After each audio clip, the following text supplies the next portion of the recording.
Just think, for the rest of our lives, we get to write the following. Disgraced former Governor Andrew Cuomo, DNY. And disgraced former primetime anchor Chris Cuomo, DCNN. Wasn't it Henry II who said, "Will no one rid me of this corrupt Cuomo's?" Well, we're now rid. Yes, we are at long last rid of these silver-spooned, dilettante cancers on truth, decency, and most of all, merit.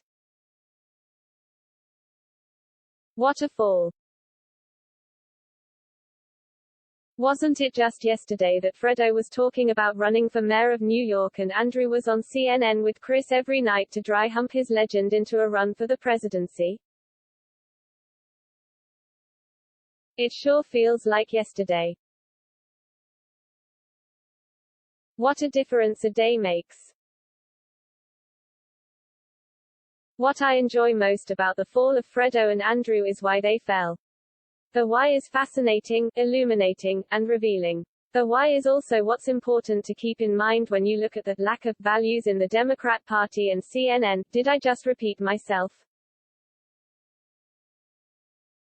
Andrew Cuomo was not forced to resign for his direct responsibility in the deaths of countless elderly New Yorkers in their assisted living centers. Thousands died because Andrew required nursing homes to accept people infected with the coronavirus. Thousands of innocent and vulnerable people died because Andrew forced nursing homes to pour this deadly virus into the very places where those most vulnerable to the virus lived. Andrew Cuomo was not forced to resign for lying about this sociopathic policy or for forging government documents to cover it up. Andrew Cuomo was not forced to resign after it was discovered he offered friends and family a concierge coronavirus testing service when the people who really needed those tests, the elderly, were dropping like flies. You see, Democrats are fine with killing off the elderly, who they see as a drain on the public resources needed to create their statist utopia. Democrats also see the elderly as Republican voters, so the more who die, the better. No, Andrew was forced to resign because he made a bunch of left-wing women uncomfortable while hitting on them.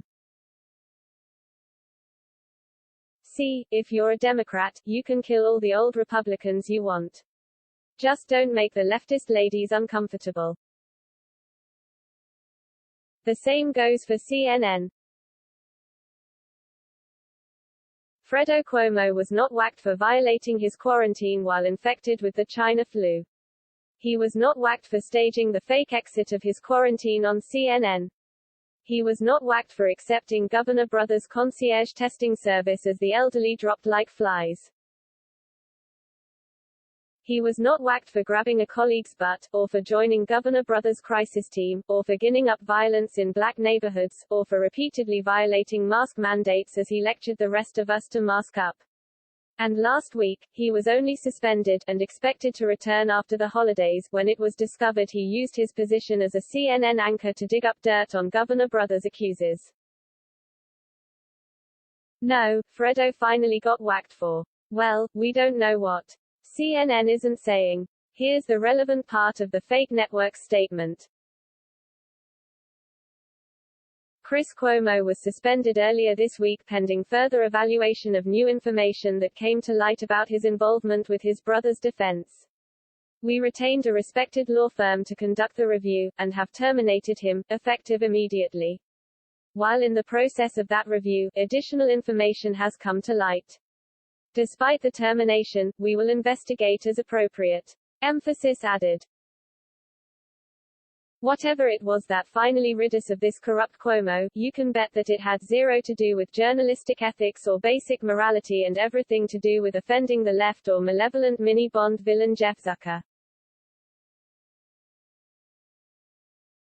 And contrary to what some are saying, he also wasn't fired for helping his brother. Yes, of course, family loyalty comes first. Family always comes first. But to respect that loyalty, you do not betray another loyalty, the compact with your coworkers and audience. When those loyalties conflict, you make the hard choice, you don't try to have it both ways. Fredo should have taken a leave of absence from CNN to join his brother's crisis team. That was the only ethical decision here, and everyone would have respected that. Instead, he chose the unethical route of betraying his job and coworkers. Fredo was not in some impossible either-or situation. He's filthy rich. A leave of absence would have brought him no financial hardship. Instead, he chose to be a sneak, a liar, and a two-faced phony. By Felicia's